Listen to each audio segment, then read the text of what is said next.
It didn't start with a fight. It didn't start with a betrayal. It started the day you said something different than what they expected. A soft no. A hesitant boundary. A whispered discomfort in the middle of their carefully constructed comfort. That's when everything changed. You didn't raise your voice. You didn't accuse.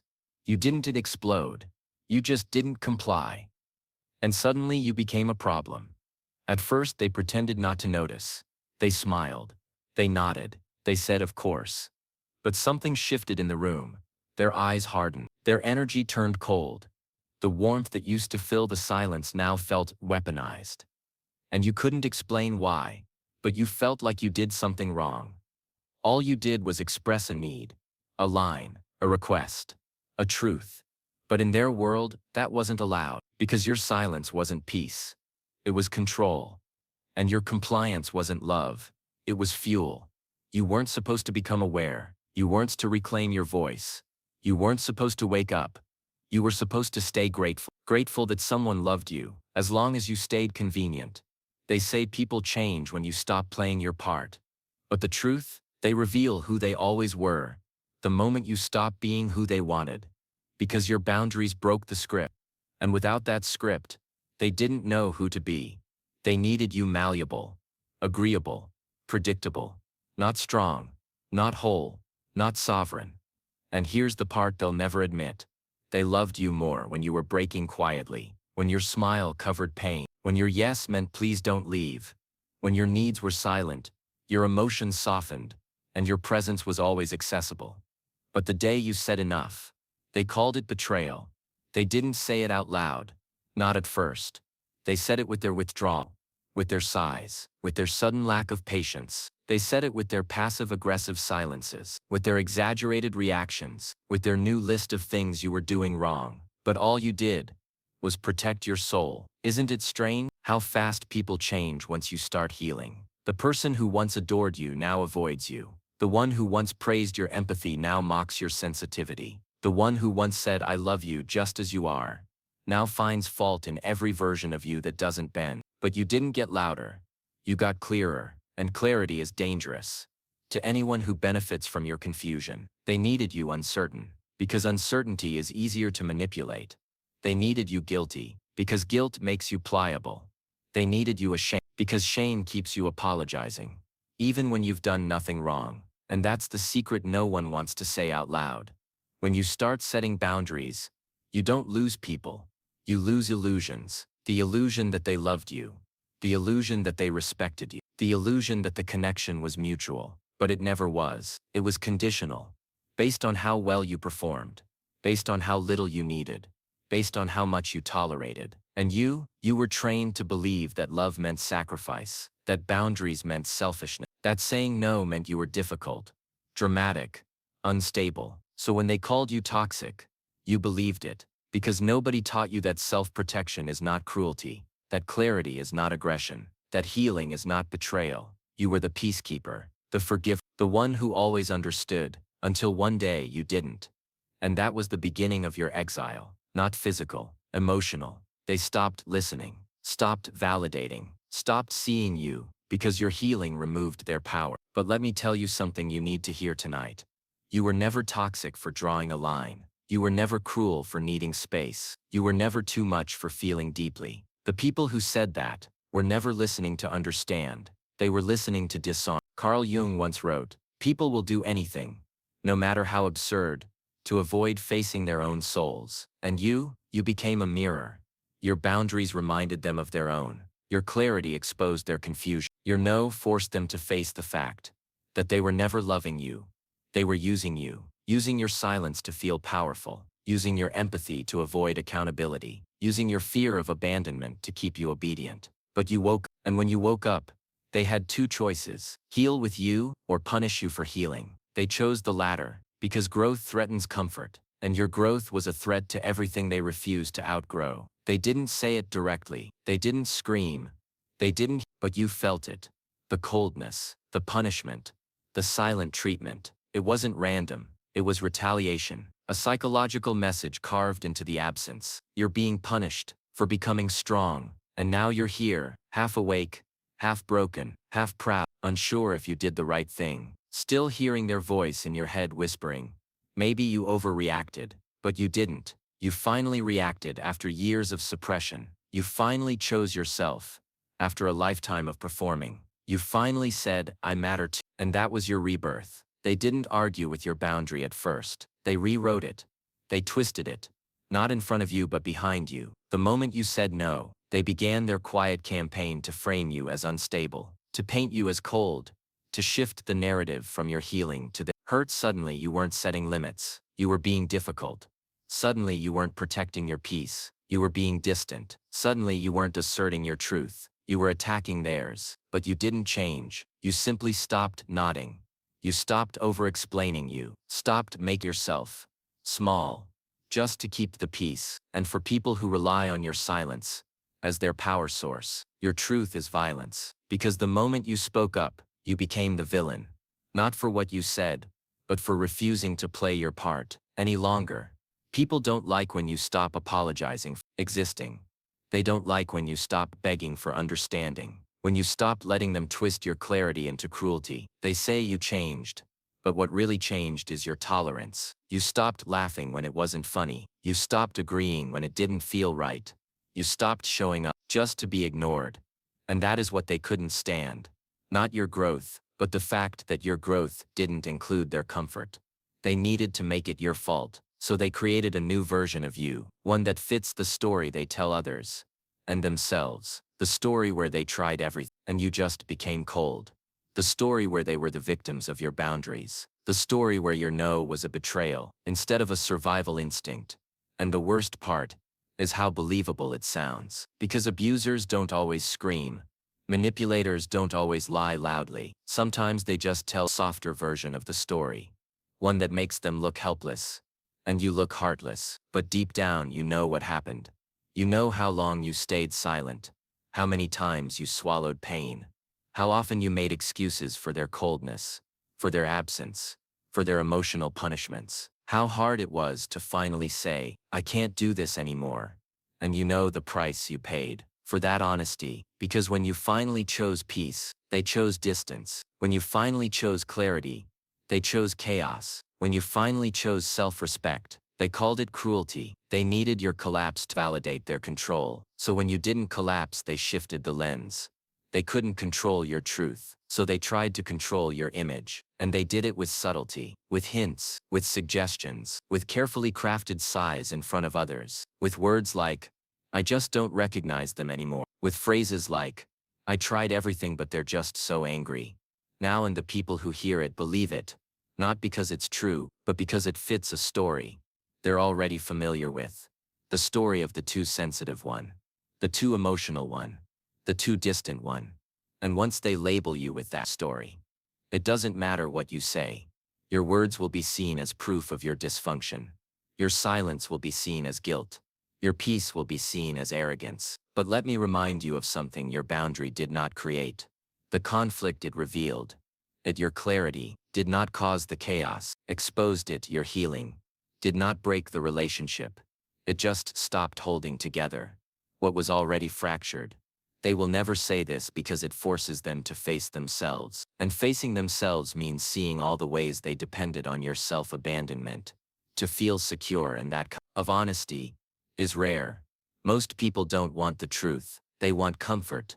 And comfort dies when boundaries are born. They called you changed, but you were just becoming visible. For the first time they called you cold, but you were just tired of burning yourself to keep them warm. They called you distant, but you were just done begging for closeness that never respected your soul. And when their narrative didn't work on you, they tried to spread it to others, because if they could convince enough people that you were the problem, maybe they could avoid looking in the mirror. Maybe they could keep playing the victim. Maybe they could keep the illusion alive that you were just ungrateful, unstable, toxic. But you weren't toxic. You were tired, and healing, and sacred, and sovereign, and done playing parts in other people's performances. And here's the hardest truth to accept. You won't get the apology deserve, not from them, not from the crowd that chose the louder story, not from the people who believed what was easier to believe. And that's okay, because healing isn't about justice. It's about freedom. Your freedom is not dependent on their understanding. Your truth is not diminished by their version of events. Your clarity is not up for debate. And no narrative, no matter how convincing, no story, no matter how widely believed, can erase the truth of what you lived, the nights you cried alone, the years you stayed silent, the war you fought, just to finally say no. All of that was real, and no one gets to take that from you. So let them talk, let them rewrite, let them perform, while you rebuild, while you rest, while you rise, because in the end, the story they tell about you will never be louder than the peace you've built within you, and the truth always outlives the performance. Always. Healing was supposed to feel like relief, but instead it felt like punishment. Because the moment you started getting better, they started getting crueler. Not obviously, not violently, but silently, subtly, manipulatively. Healing was never just about getting away from the pain, it was about surviving the punishment that came after. Because the moment you stopped breaking for them, they started breaking you in other ways. They didn't need to say it out loud. Their silence said it all. The shift in tone, the delayed replies, the passive-aggressive comments, the looks that made you question your own sanity. All of it was designed to send a message. The message was clear. Your healing is offensive. Your self-respect is inconvenient.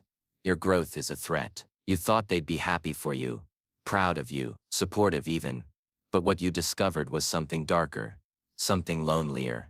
They didn't want you healed, wanted you compliant. They didn't want you whole. They wanted you accessible. And when you started rising, they started retreating. Not because you were cruel, not because you were wrong, but because healed people can no longer be controlled.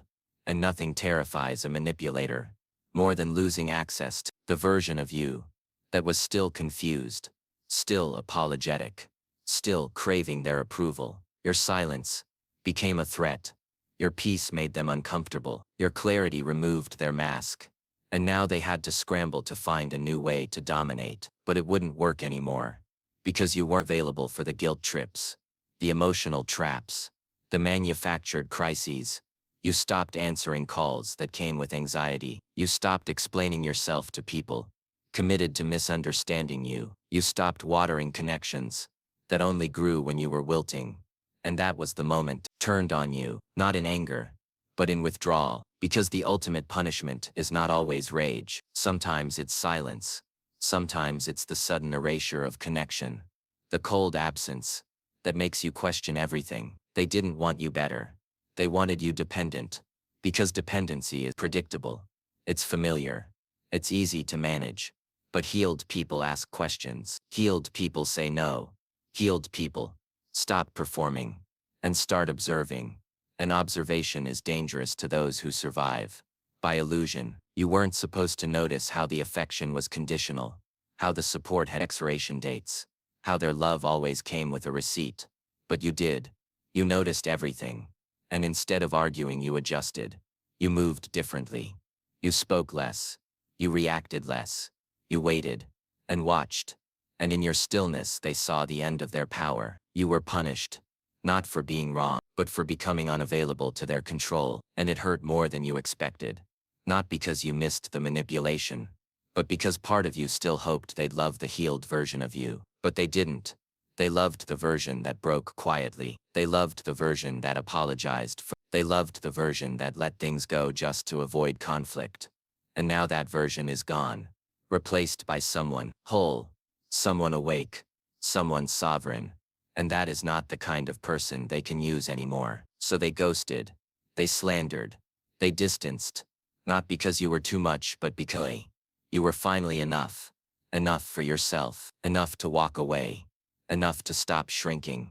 Enough to say I deserve more. And that more didn't require a performance. It required presence, and presence is threatening to anyone who builds intimacy on emotional fog. Let me tell you this. If your healing cost you people, it wasn't a loss. It was a clearing. It was a divine decluttering of everything, not rooted in truth. If your clarity made people disappear, they were never really there. They were there for the mask. Not for you. They were there for the version of you that didn't know yet how to protect the peace. And when you started protecting it, they acted like you'd betrayed them. But what they called betrayal was actually your first act of loyalty. Healing hurts not just because of what you endured, but because of who leaves when you rise. People think healing is soft, peaceful, quiet. No, healing is violent to the systems that were feeding on your silence. Healing breaks illusions. Healing burns bridges. Healing exposes the parts of your life built on self-neglect. And when you stop neglecting yourself, those structures collapse. And the people who lived inside them blame you for the demolition. But you didn't destroy the relationship, your awareness did. You didn't ruin the connection. Your boundaries did. You didn't change the dynamic. Your healing just revealed what was always required for it to survive. Your abandonment of yourself. And now that you're no longer abandoning yourself, everything that depended on that version of you is falling away. Let it fall, because anything that punishes your growth was never love. It was control. You were punished for healing, because your healing made their dysfunction visible. Your peace made their chaos louder. Your detachment made their need for dominance obvious, and no manipulator wants to be seen. They want you reactive.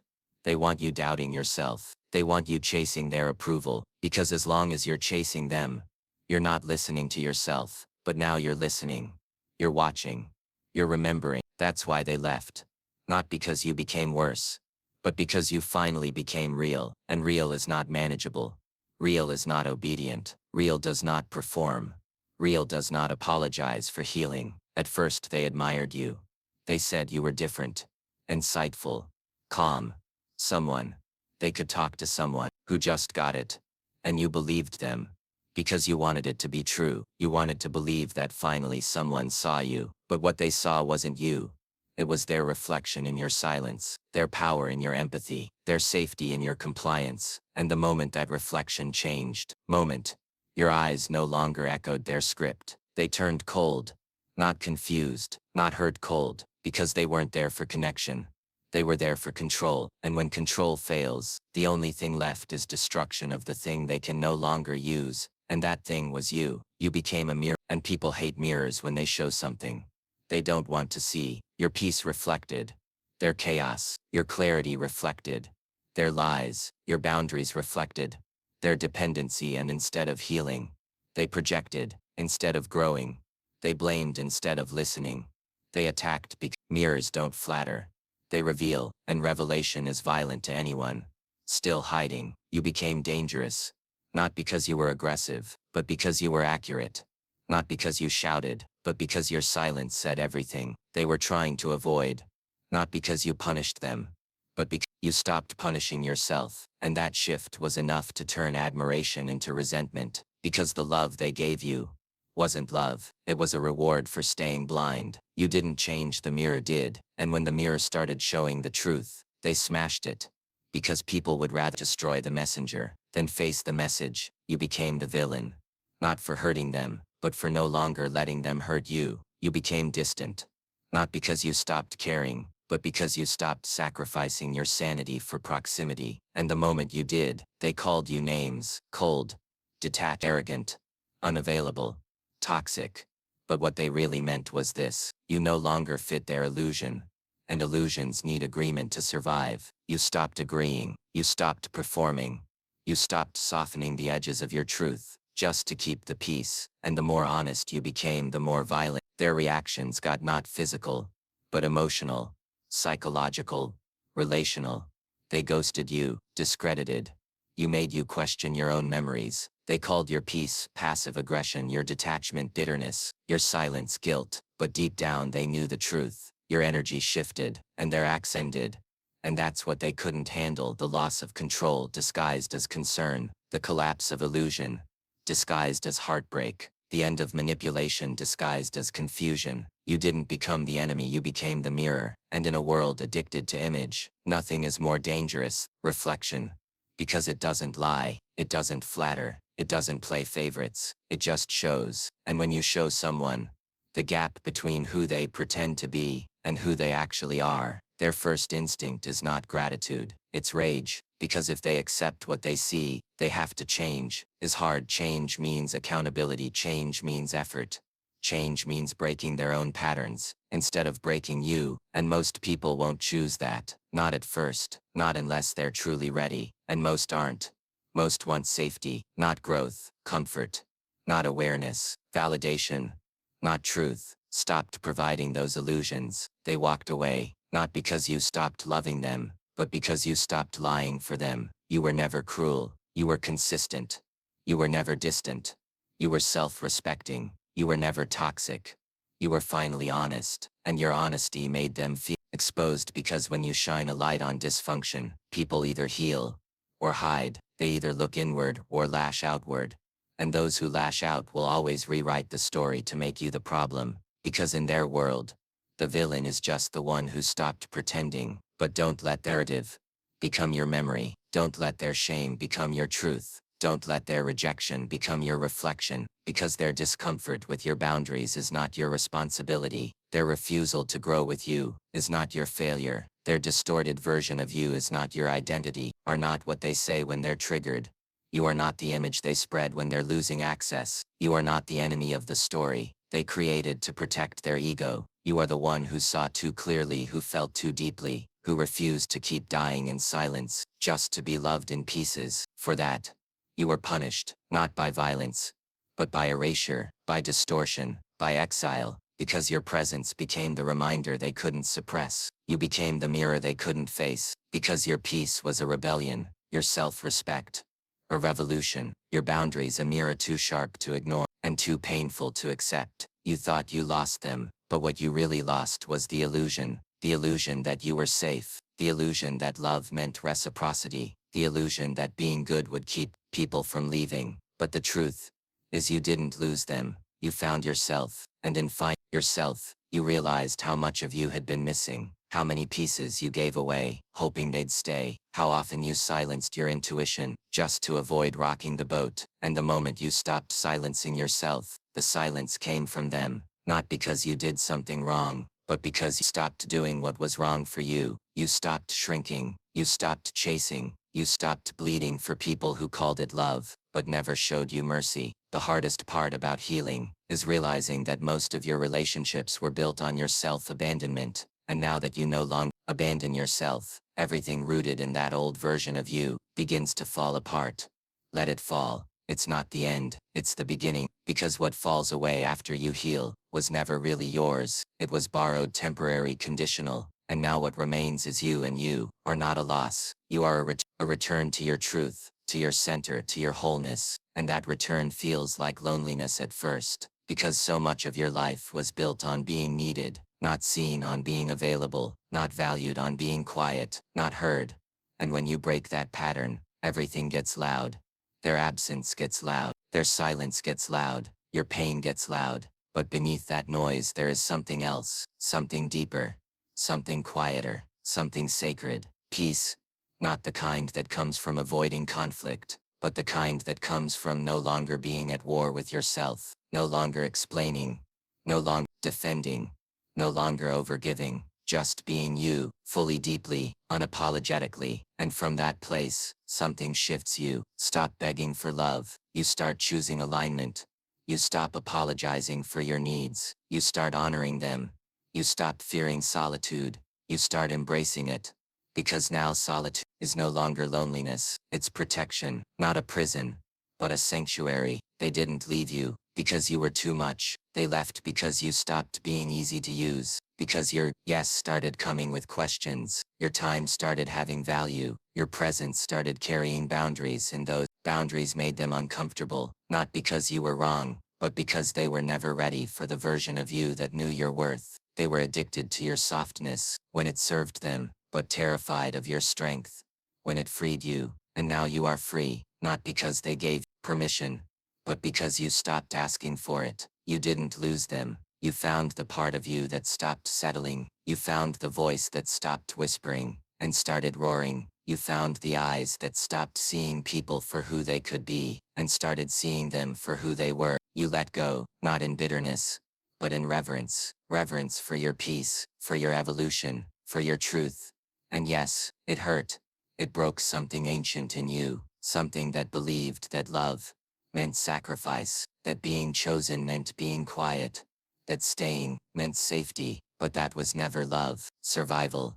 And now you are done surviving, now you are building, and what you build from this place will not require you to bleed to belong, it will not ask you to shrink to be accepted, it will not demand your silence as proof of loyalty, it will meet you, it will see you, it will hold you.